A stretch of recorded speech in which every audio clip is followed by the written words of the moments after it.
Alrighty, hang on a second. Alright, there we are. It's probably my last video from here in Bali. It's been an amazing trip. Look at this nice sculpture. Very, very Bali. So we're at the airport. I'm not even going to attempt pronunciation of the airport. And yeah, still quite warm, quite sweaty. But what an amazing trip. We've only been here basically 1 week. Getting in at midnight last Friday. It's now midday the next Saturday, February 8th it is. So we flew in on the 31st. Everything has just been perfect. So came here for the Empire Trading Crypto Conference. Oh, excuse me burping. And again. So once we landed, I'll do a little recap, even though I'll do a better recap with photos and whatnot one day soon. Landed, midnight, got the old taxi scam from the airport as you do. Took me to me double booked accommodation because I had to get a new one because they rescheduled me flights. If you've been following other videos, you would have seen that one. What's it called? First night in Bali or something like that. And that was good. And then, yeah, that place was all right, Ibiza or something like that. So we stayed there because we couldn't get a scooter at midnight that we had already organised, but that's fine. And then the next morning, woke up, had a nice breakfast, and then got a Grab. They have Grab and they have another one similar called Gojek. I'm actually looking for toilets, but they are locked. So that's okay. I'm not sure what this part is. Maybe this was like the old airport or something. It's typical Bali. A bit dilapidated and rubbish infected. And there's the actual airport right there, the international, I guess, for departures and arrivals. And then once we got the Grab, we took straight to the scooter shop. Thank you very, very much. The company ASA Scooter, they're very close to the airport. You could walk, and that was the plan, just to walk there, but because I had to go to the other hotel, ended up getting a Grab out there. And once I picked up my scooter and paid what I reckon is quite a cheap price, I think it was near on like $15 a day or something, got a near new 20,000 kilometre on the clock, 155 cc's Yamaha, I think it's called an N-Max or something like this, which initially when I was riding around in the city I thought was probably a bit big. Here's more toilets, but again they're all locked. Ooh, is that one open?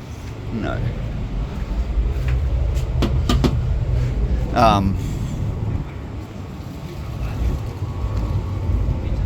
Yeah, so initially in the city I thought maybe the 155 was a bit big and a bit heavy for getting through traffic. Now if it's your first time on a bike, Bali is not for beginners. It is very difficult driving conditions, as opposed to Thailand, where I've done also many miles on the scooter.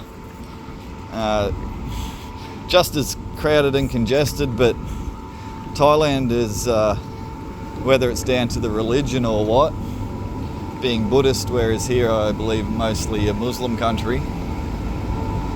There they let everybody in, and here they just cut you off at any opportunity.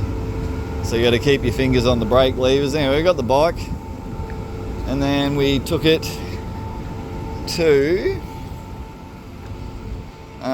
where'd we go? First day, we went and seen the villa. All of the Empire boys had an amazing villa, the Villa Kinari Estate up in Seminyak, which I'm probably butchering the pronunciation of as well, and seen those guys. And then we headed off in the pissing down rain. You could only say it was proper pouring that day, and I was riding along and it was freezing from the wind chill. Even though it was a warm rainy day, I was completely drenched head to toe. And I went to the west from there.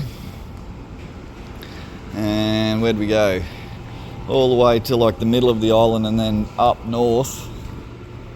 Let's go up here and see what's happening. And then we went up vertically and geographically north up the volcano all the way up to the Twin Lakes. If you look on Google Maps, in near the middle of the island is this pair of twin lakes, and that was super nice. Very challenging riding, very twisty, lots of traffic of all descriptions. And then I got some good news. And a very dear friend of mine was also in Bali at the same time, and I said, well, come and stay where I am at the Villa Sky Dancer over near the town area of Ahmed, A-M-E-D. Ahmed, really beautiful up there on the northeast of the island. It's very close to the easternmost point of the entire Bali island. And the Villa Sky Dancer was absolutely gorgeous. So I had to obviously miss my first night that I'd booked there to stay. So I had to book a second night, and they were very lovely. Definitely want to go back there one time soon. And then what'd we do? Just the one night, had beautiful dinner at Wayan's restaurant, or Wayan's, W-A-Y-A-N. Seafood basket, like $12, and it's not like you crumbed crap out of the freezer. It's fresh from the sea.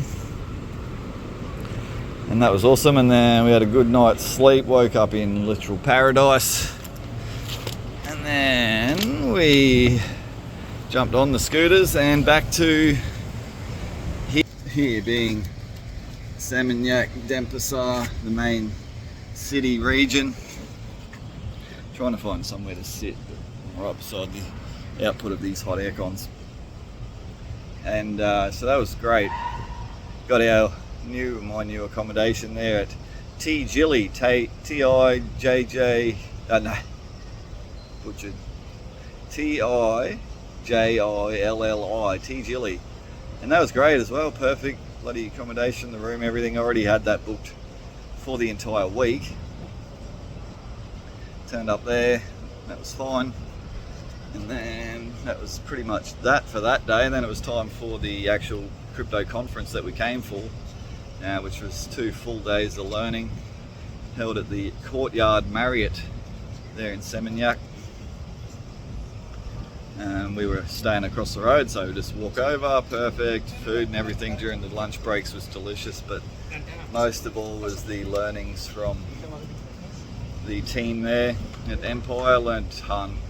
Feeling very confident and, you know, very blessed actually to be a part of this community in regards to crypto and have like-minded friends.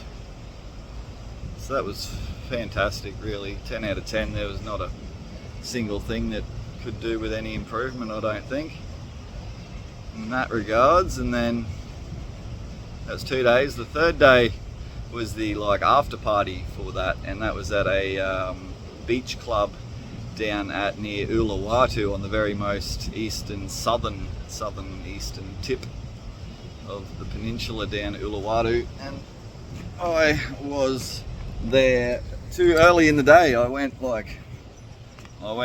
multiple hours too early, about 4 hours early, and I rode all around, and I didn't plan to even go down there. I just picked a spot on the map because I'd heard of abandoned hotels, and so I want to go check those out. Anyway, it turns out where I put the map was exactly where the party was going to be later that day. So I bummed around there for a bit. I went to the Boma Cliff, B-O-M-A. Boma Cliff, super duper nice, very sheer drop into the ocean from where you stand up the top. And right beside that's the Uluwatu Temple, which I think is quite, touristy and famous. But I went there, paid to go into the parking lot, but then you had to pay more to go into the actual thing, which is fine, and you got to wear the sarong and everything like that. And I was like, nah, and it's too hot. It was just way too hot. I was just cooking in the sun. So then I did go to the previously abandoned hotel, which is now back up and running once again. So that was interesting to see the difference from what was on the internet to current situation. And from there I went to another abandoned hotel called Sterling, which I was just driving past and I saw it. Actually, it was the opposite. I saw the Sterling first and went there, checked it out. I was allowed to walk around on the ground floor. There's a video of that on Trade Travel Troopy YouTube. Well, I'm not allowed to go up. People are living in this abandoned hotel.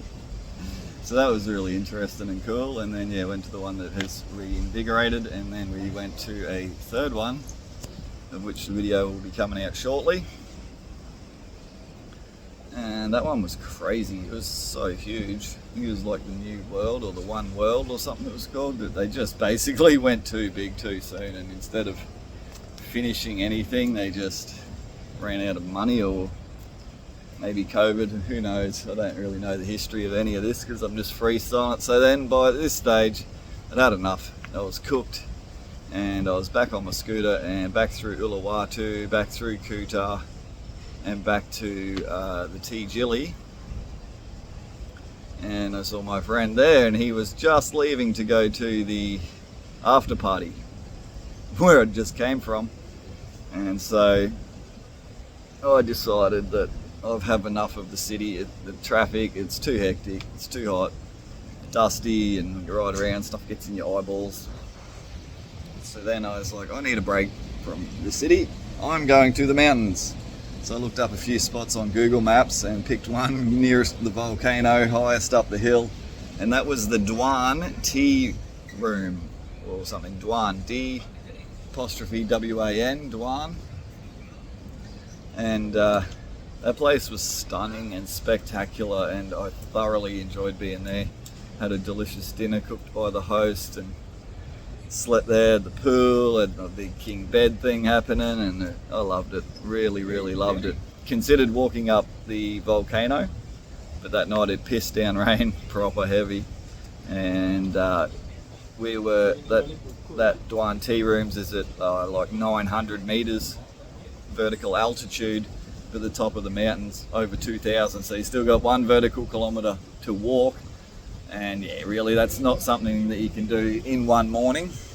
And there's leeches apparently, and you know, it's like, you know what, best not to just try and quickly do that in the morning.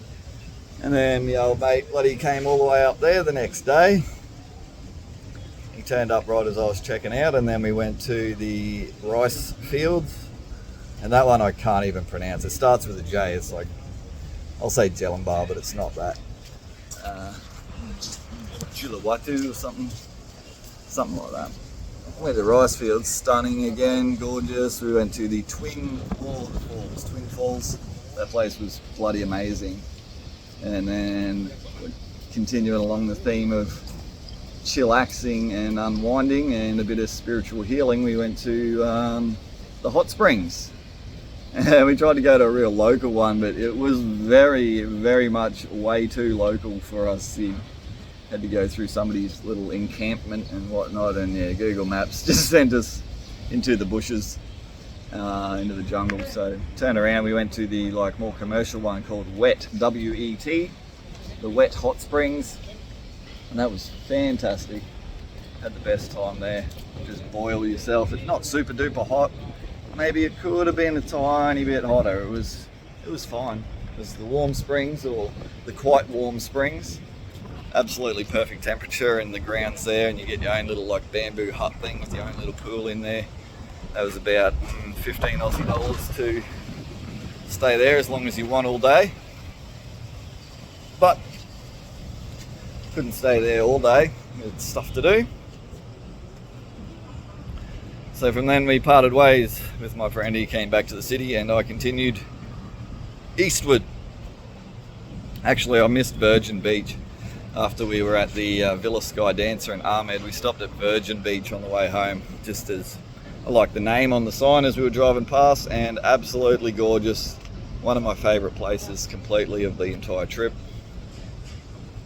But back to where we were, headed back east, because then it was time to go and visit a spiritual healer, like a Balinese priest, a really old man who's about 75 years old. He lives in this like little temple type of deal in the family compound, and he is just a gifted massage and healer, but also black magic, basically you call it, voodoo is the same sort of stuff, energy healer as well. So we hanged out there. The other friend that hooked us up with that got his massage his legs and whatnot, fixed him all up, and then I got me shoulders done from working a long hard life, and that was great. And then we had a beautiful ceremony of Balinese prayer and learned all about the offering bowls and the holy water and the flowers and the spirits, and that was an eye-opener actually. That was beautiful. And then we watched a energy healing of this girl who had, I wouldn't say curse, but something like this, right? She had like been attacked spiritually, so they removed all of that, and that was very, very intense. Really cool to be a part of that. And I had to say goodbye to those guys, and I was off once again on the red scooter. Tried to go to the monkey bar. Google Maps sent me up a track, up a banana friggin' track. The road ended, then it was like a driveway, and then it was a less than a goat track. The scooter, it wouldn't go up anymore. It was that steep and slippery mud, and there was a banana farm in the middle of the night, and I'm in someone's land, and I was lost as shit. So begrudgingly had to do a U-turn there, get out of there. Couldn't go to the monkey bar, but I went to an abandoned hotel that is over near, oh god, what's the name of that? The Blue Lagoon. If you look for the Blue Lagoon, it's right beside there, and it was called, not Paradise, god, what was it called once upon a time? Anyway, there's a video of that there. Quite scary because I was there at midnight basically by myself exploring bandos. And that was cool. And then I was on my way home, about an hour down from there back to the city, and filling up the scooter with fuel once I got back to the city, and I saw a bunch of cars go past all together and all hotted up with lights, underglow, turbo, diesels, turbos, bloody. I was like, these guys look like they're gonna go have some fun. I would like to go to the car meet in Bali. So I changed my plan from going home to bed to doing a U-turn and going street racing. So I was out fanging along, following them with no idea who they are, where they're going, or what they're doing, and I followed them for about, I don't know, 40 minutes back in the direction I had just came, until I'd burned half a tank of the fuel I just filled, and I had to sort of leave it at that point. And then met a couple of other cars on the way back to town, had some nice drives along with those. And then I went home to bed at like 1, 2 in the morning. That was that night. And then I had to get home because then it was yesterday. And yesterday we had to get up and go to the island of Penida, which is Nusa Penida, or Penida Island. So a couple of the boys, we went to the jetty, we got on the speedboat, we went to Nusa Penida, and that was bloody stunning as well. Got a so-called private car, and he took us over to Broken Beach. If you look for Broken Beach, very nice archway and stuff like this. A little bit crowded with tourists, but hey, I'm a tourist adding to the crowd, so you can't complain too much. And then that was nice, and then we wanted to go swimming at the beach. So old mate wanted to keep going around on his little preset tour and go to his local spots there, but I said nah, I'm jumping out. Got a taxi back to the jetty, got myself my own scooter over on the island, same exact kind, and then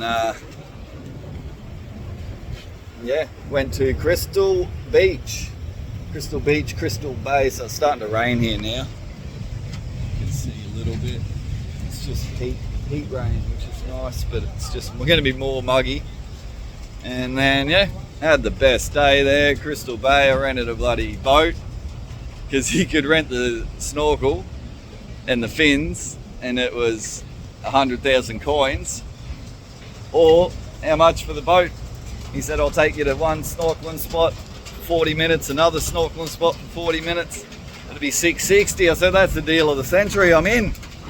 And I said, well, I'll see my other two mates want to come on the boat, and they did. So it was a million coins, and we went out for a few hours and bloody snorkeled around in stunning, absolutely amazing reef with the fishes and all of that. and that was really, really nice. A very hot day, quite a long day. We got on the last boat out of there. It's meant to leave at 5 p.m. Didn't even leave the dock till 5:40. I missed in the morning. I missed in the morning of that. I went to the another abandoned thing, festival, theme park place. Abandoned theme park. That was really nice. Heaps of cool graffiti. There's a video of that. I'm a trade travel troopy. I'm not going to lean against the glass here. And so we did that, did the island. We're planning to go back there after the island, but we're all a bit too cooked. So then, what did I do after that? This last night, went back to the villa, saw the boys, hanged out. Everyone made a plan to go night clubbing, and they got it all complimentary. They got comped from the previous one they did. So I went to this other really, I went and got a massage. That's what I did, and the massage was fantastic. It was at LDS. So I left them a beautiful Google review, and said I'll be back in the morning for more pampering. And then we went night clubbing until they kicked us out at 1 when it all shut, and that was great. Everything was on the house, and they had these like hookah things, like watermelon, crazy cube glass hookah thing with ice and everything. I had a great time there at the nightclub, even though that's not generally my thing.